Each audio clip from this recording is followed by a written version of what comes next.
आपण मॅथ्स 2 मधील similarity and Pythagoras हे 2 चॅप्टर ऑलरेडी संपवलेले आहेत आणि तिसरा चॅप्टर सर्कल यातील सर्व कन्सेप्ट संपल्यानंतर आज आपण ऍक्टिव्हिटीज घेणार आहोत. या ज्या ऍक्टिव्हिटीज आहेत त्या 3 मार्क ऍक्टिव्हिटीज पाहतोय आपण. या सर्व पुस्तकामध्ये आहेत. प्रॉब्लेम सेटमध्ये बऱ्याचदा पेपरमध्ये पुस्तकातल्या ऍक्टिव्हिटी येतात, परंतु आपण त्याची सराव केलेला नसल्यामुळे आपण आयत्या वेळी कन्फ्यूज होतो. तर आपण या सर्व ऍक्टिव्हिटीज पाहणार आहोत. पहिली ऍक्टिव्हिटी बघा काय दिलेलं आहे. In figure circles with centre X and Y touch each other at point Z. हे 2 टचिंग सर्कल्स आहेत. They touch externally at point Z. Then prove that. आपल्याला प्रूव्ह करायचंय की radius X A is parallel to the radius YB. त्याच्यासाठी steps सगळ्या दिलेल्याच आहेत. फक्त आपल्याला आवश्यक त्या फिल इन द ब्लँक्स भरून आपली ऍक्टिव्हिटी आपण कंप्लीट करणार आहोत. बघा, draw segment X Z and Y Z. हा जो सेगमेंट आहे तो आपण नंतर ड्रॉ केलेला आहे. आपल्याला इन्फॉर्मेशन मध्ये दिलेला नव्हता आणि त्यानंतर आपण सॉल्व्ह करायला सुरुवात करतोय. By the theorem of touching circles, point x, z, y, r. आपला टचिंग सर्कल्सचा थिअरम काय सांगतो सांगा. When two circles touch each other externally, the centers of the circles and the point of contact are lines on the same line. These 3 points are collinear. त्यामुळे आपल्याला x, z, y are fill in the blanks भरायचे इथे. Collinear. These 3 points lie on the same line. That means these 3 points are collinear. Second बघा, angle X Z A कुठे शोधूया. Angle X Z A is congruent to, box दिलाय पण आपल्याला reason दिलेलं आहे अपोजिट अँगल्स. म्हणजे आपल्याला एक्स झेड ए चा अपोजिट अँगल बघायचे. This is opposite angle. Opposite angles कसे तयार होतात. When 2 lines intersect each other, these 2 are opposite angles. X Z A is congruent to angle आपल्याला घ्यायचे बी झेड वाय. त्यामुळे इथे फिल इन द ब्लँक्स लिहूया बी झेड वाय. बघा, हा अपोजिट अँगल म्हणून कॉन्ग्रुएंट आहे. खालच्या स्टेप मध्ये काय केलंय. These 2 angles are congruent. That means these 2 angles are equal, which is equal to A. Let these 2 angles equal to A. आपल्याला या दोन्ही अँगल्सचे मेजरमेंट काय घेतलेले आहेत आपण अज्युम केलेले आहेत ए. आता पुढची step. X A is congruent to X Z. कुठे बघा, segment X A is congruent to segment X Z. का कॉन्ग्रुएंट आहेत आपल्याला रिझन लिहायचंय. काय आहेत या 2 radii of the same circle. त्यामुळे आपण रिझन लिहूया radii of the same circle. बघा, these 2 are radii of the same circle, therefore these 2 segments are congruent. These 2 segments are congruent, then angle XAZ हा जो अँगल आहे तो congruent असणार आहे. कशाशी. रिझन दिलेला आहे isosceles triangle theorem. Isosceles triangle theorem काय सांगतो. In isosceles triangle the base angles are congruent किंवा the angles opposite to the congruent sides are congruent. आपल्याला कोणता अँगल दिलेला आहे. Angle X A Z is congruent to angle, याचं नाव लिहायचंय X Z A. Angle X Z A. Reason already दिलेलं आहे आयसोसेलस ट्रायंगल थिअरम. आता आपल्याला सिमिलरली असं लिहिलंय. सिमिलरली आपल्याला इकडे जायचंय या बाजूला. Segment YB, segment YB is congruent to segment काय लिहावं लागेल YZ. Segment YB is congruent to segment YB is congruent to segment काय लिहायचंय आपल्याला YZ. का YZ लिहायचंय? कारण radii of the same circles, या दोन्ही काय आहेत? Radii of the same circles. इथे रिझन लिहिलं नाहीये मुद्दाम, कारण आपण सिमिलरली म्हणजे वरच्या स्टेप्स खाली फॉलो करतो आहोत. बघा, जर या ट्रायंगल मध्ये सुद्धा these two sides are congruent, then this is an isosceles triangle. Then the angles opposite to the congruent sides are congruent. मग हा जर अँगल ए असेल तर या साइडच्या अपोजिट असलेला हा अँगल पण काय असला पाहिजे? ए असला पाहिजे.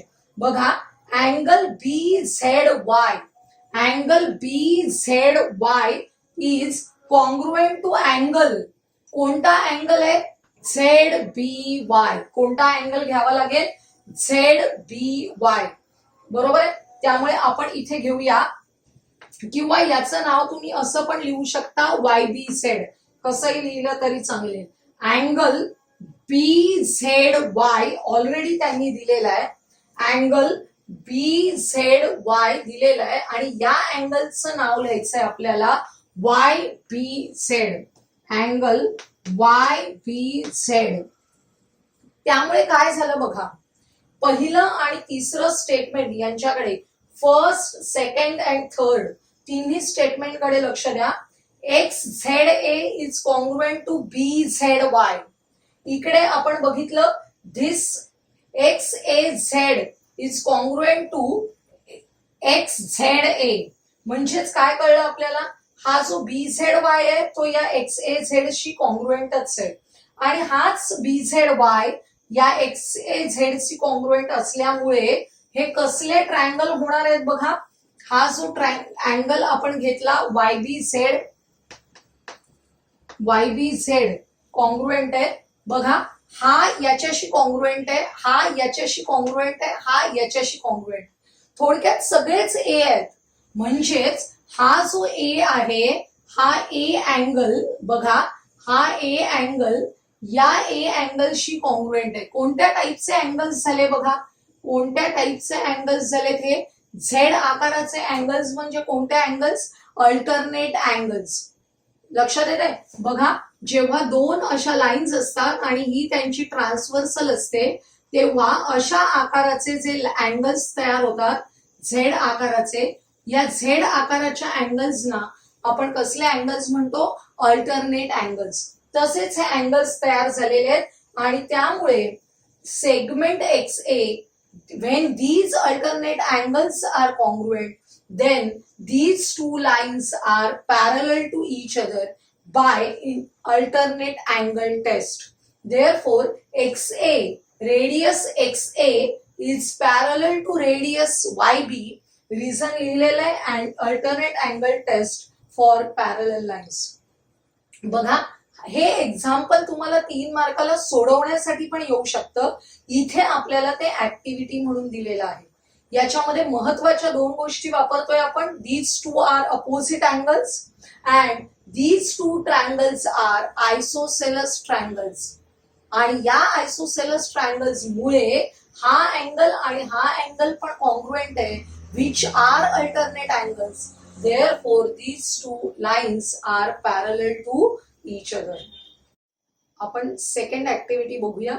In figure, chord EF and chord GH are parallel.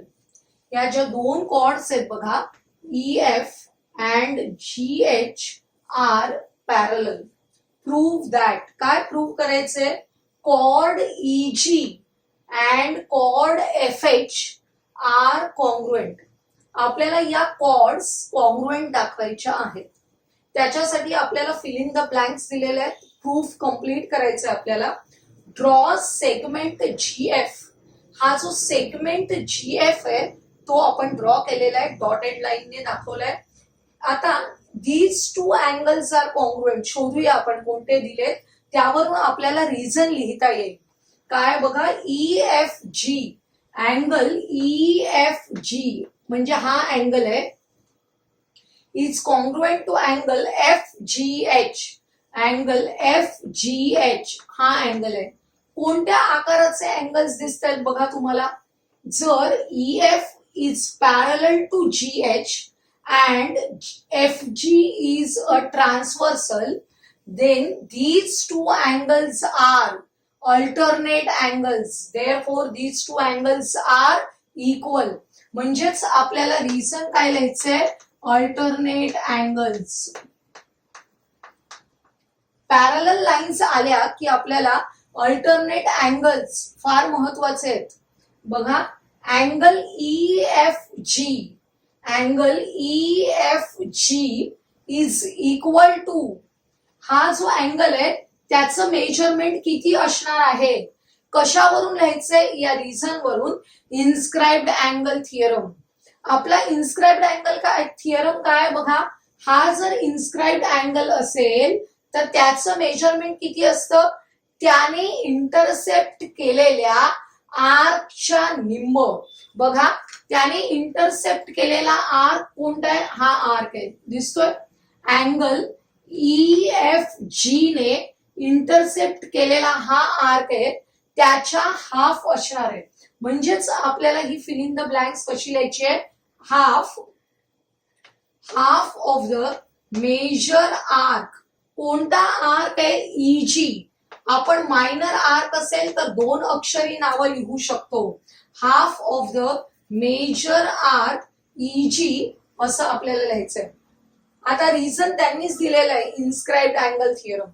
आता दुसरा अँगल बघा, FGH. FGH, या FGH सुद्धा इन्स्क्राइब्ड अँगल आहे.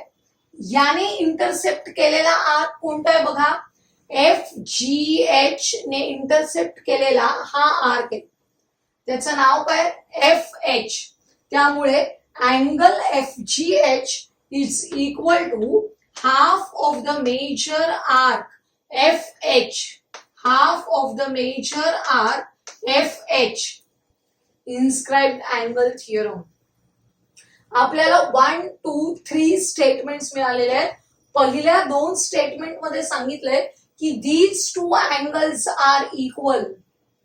हे जर दोन अँगल्स इक्वल असतील म्हणजेच या स्टेटमेंट 2 and 3 च्या या LHS इक्वल असेल तर या RHS पण काय असणार आहेत? इक्वल असणार आहेत. आणि या RHS मध्ये हाफ सारखेच आहेत, ते कॅन्सल झाले तर आपल्याला काय स्टेटमेंट मिळेल? बघा, major arc EG is equal to काय लिहावं लागेल? Major arc FH. Major arc EG, या EG चं मेजरमेंट या FH च्या मेजरमेंट एवढंच आहे. आता काय कळलं आपल्याला? these two arcs are congruent. जर एखाद्या सर्कल मध्ये असे आर्क्स कॉन्ग्रुएंट असतील तर त्याच्याशी करस्पॉन्डिंग कॉर्ड्स सुद्धा कॉन्ग्रुएंट असतात. बरोबर आहे? त्यामुळे या EG ची करस्पॉन्डिंग असलेली कॉर्ड आहे कॉर्ड EG. या FH बरोबर करस्पॉन्डिंग कॉर्ड कोणती आहे? Chord FH. बघा, कॉर्ड FH. आणि आपल्याला रिझन लिहायचंय. या कॉर्ड्स कशा आहेत? Chords corresponding to the congruent arcs of a circle. त्यामुळे रिझन आपल्याला लिहायचंय chords corresponding to congruent arcs. Congruent arcs ना करस्पॉन्डिंग असलेल्या कॉर्ड्स ऑलवेज कॉन्ग्रुएंट असतात. म्हणजेच हे ब्ल्यू ने दाखवलेले आर्क जर कॉन्ग्रुएंट आहेत तर त्याच्याशी करस्पॉन्डिंग या दोन कॉर्ड्स कशा असणार आहेत? कॉन्ग्रुएंट असणार. अतिशय सोपी अशी ही ऍक्टिव्हिटी आहे. आपण थर्ड ऍक्टिव्हिटी घेऊया. In figure AB is a diameter of a circle with centre O. The bisector of angle ACB. बघा, हा ACB अँगल आहे, त्याचा हा बायसेक्टर आहे which intersects the circle at point D. त्याचा बायसेक्टर काढला तर तो सर्कलला पॉइंट D मध्ये इंटरसेक्ट होतो. बायसेक्टरचा अर्थ आपल्याला माहिती आहे की these two angles are congruent. आपण अँगल बायसेक्टर काढतो म्हणजेच काय करतो, अँगल दोन इक्वल पार्ट्स मध्ये डिव्हाइड केले. हे दोन आयडेंटिकल अँगल्स आहेत, ते मी आयडेंटिकल मार्क्सने दाखवलेले आहेत. आपल्याला प्रूव्ह करायचंय segment AD is congruent to BD. कुठे आहे बघा, segment AD is congruent to segment BD. त्याच्यासाठी आपल्याला ऑलरेडी स्टेप्स दिलेले आहेत, फक्त आपल्याला त्या कंप्लीट करायच्या आहेत. बघा, ड्रॉ सेगमेंट ओडी, हा डॉटेड लाईनने दाखवलेला आहे. तो सेगमेंट ओडी आपण जॉईन केलेला आहे. Angle ACB is equal to, angle ACB is equal to किती लिहायचंय त्याच्यासाठी कारण दिलेलं आहे, angle inscribed in semicircle. बघा, आपण शिकलो angle inscribed in a semicircle is a right angle. याचाच अर्थ angle ACB is equal to 90 degrees. त्यामुळे आपल्याला इथे लिहायचंय 90 degrees. Next step, angle DCB शोधूया. अँगल डीसीबी हा अँगल आहे, त्याचं मेजरमेंट लिहायचंय आपल्याला. बघा, हा संपूर्ण एसीबी किती होता, 90 degrees. And CD is a bisector of angle C. या सीडी बायसेक्टर मुळे हा अँगल सी दोन इक्वल पार्ट्स मध्ये डिव्हाइड झाला. 90 चे दोन इक्वल पार्ट्स केले म्हणजे each part equal to 45 degrees. म्हणजेच आपल्याला हा अँगल मिळालेला आहे, angle DCB is equal to 45 degrees. मी इथे लिहिते, हा आहे आपला 45. नेक्स्ट स्टेप बघा, मेजर आर्क बीडी. आपल्याला आर्क बीडी काढायचंय. या आर्क बीडी कडे लक्ष द्या. हा आर्क बीडी आपल्याला काढायचा आहे. हा जो आर्क बीडी आहे तो कोणत्या अँगलने इंटरसेप्ट केलाय बघूया. बघा, हा जो अँगल आहे, अँगल डीसीबी, या डीसीबी ने या आर्क बीडी ला काय केलेलं आहे, इंटरसेप्ट केलेलं आहे. त्यामुळे इन्स्क्राइब्ड अँगल थिअरम प्रमाणे काय होणार आहे, major arc DB is equal to, या आर्क डीबीचं मेजरमेंट किती असतं, हा जो अँगल आहे त्याच्या ट्वाइस असतं. कारण आपण इन्स्क्राइब्ड अँगलचं मेजरमेंट कसं बघतो, हे 45 कधी मिळतं आपल्याला, या आर्कच्या निम्म केल्यावर. म्हणजे आपल्याला आता आर्क काढायचा असेल तर आर्कचं मेजरमेंट या 45च्या ट्वाइस करायचंय, विच इज इक्वल टू किती होणार आहे, 90 डिग्रीज. हा 45 असेल तर आर्क त्याच्या डबल असणार आहे, 90 डिग्रीज. पुढची स्टेप बघा, जर हा आर्क जो आहे, जो मायनर आर्क आहे, त्याचं मेजरमेंट 90 असेल तर या मायनर आर्कशी करस्पॉन्डिंग सेंट्रल अँगल कितीचा असणार आहे. हा बघा, हा सेंट्रल अँगल आहे. हा सेंट्रल अँगल जो आहे डीओपी, हा या मायनर आर्कचा करस्पॉन्डिंग सेंट्रल अँगल आहे. तो किती असतो, इक्वल टू मायनर आर्क, म्हणजेच 90 डिग्रीज. आपण लिहूया angle DOP is equal to 90 degrees. Definition of measure of the arc. आपण शिकलो होतो मायनर आर्कची जे मेजरमेंट असतं ते करस्पॉन्डिंग सेंट्रल अँगल एवढं असतं, तेच आपण इथे वापरलंय. आता पुढे सेगमेंट ओए इज कॉन्ग्रुएंट टू सेगमेंट. कोणता सेगमेंट आहे, रिझन दिलेलं आहे, रेडियाय ऑफ द सेम सर्कल. ओए सारखीच रेडियाय कोणती आहे, ओबी. त्यामुळे सेगमेंट ओए इज कॉन्ग्रुएंट टू सेगमेंट ओबी. काय झालं बघा, हा जो ओए आहे तो या ओबीशी कॉन्ग्रुएंट आहे. And this is a perpendicular. हा ओडी आहे तो परपेंडिक्युलर टू एबी आहे. इथे 90चा अँगल होतो, याचाच अर्थ तो काय आहे, इथे 90 म्हणजे परपेंडिक्युलर आहे, बरोबर. हा जर परपेंडिक्युलर पण आहे आणि एबी ला बायसेक्ट करतोय, दिसतोय तुम्हाला, ओए इज कॉन्ग्रुएंट टू ओबी, म्हणजेच हा परपेंडिक्युलर एबी चा बायसेक्टर पण आहे. म्हणजेच आपल्याला इथे काय लिहायचंय बघा, लाईन ओडी इज कसा आहे तो, परपेंडिक्युलर पण आहे, बायसेक्टर पण आहे. त्यामुळे OD is perpendicular bisector, perpendicular bisector of segment AB. हा ओडी या AB चा परपेंडिक्युलर बायसेक्टर आहे. आता आपण 9वीतला परपेंडिक्युलर बायसेक्टर थिअरम वाटूया. तुम्हाला आठवतंय का बघा, हा जर सेगमेंट असेल PQ, या सेगमेंटचा आपण परपेंडिक्युलर बायसेक्टर काढलेला आहे. या परपेंडिक्युलर बायसेक्टर वर हा पॉइंट A असेल, तर हा पॉइंट A काय असतो, या सेगमेंटच्या या एंड पॉइंट्स पासून इक्विडिस्टंट असतो. आपण बघितलेलं आहे बरोबर. Every point on the perpendicular bisector of a line segment is equidistant from the end points of the segment. हीच प्रॉपर्टी आपण इथे वापरतोय. OD is perpendicular bisector of segment AB, then points A and B are equidistant from D. त्यामुळे segment AD is congruent to segment BD. कोणता theorem वापरला, perpendicular bisector theorem. बघा, अतिशय सोपी आणि महत्वाची ऍक्टिव्हिटी आहे. याच्यामध्ये अनेक थिअरम्स आपण वापरतो आहोत एकाच वेळी, पण तरीही ती सोपी आहे, कारण फक्त तुम्हाला काय लिहायचे, मेजरमेंट्स लिहायचे याच्यामध्ये. त्यामुळे सहज लिहिता येणार आहे सरावाने. आजचा हा व्हिडिओ तुम्हाला आवडला असेल तर लाईक करा, आपल्या मित्रमैत्रिणींना शेअर करा आणि आपल्या चॅनलला सबस्क्राईब करायला विसरू नका.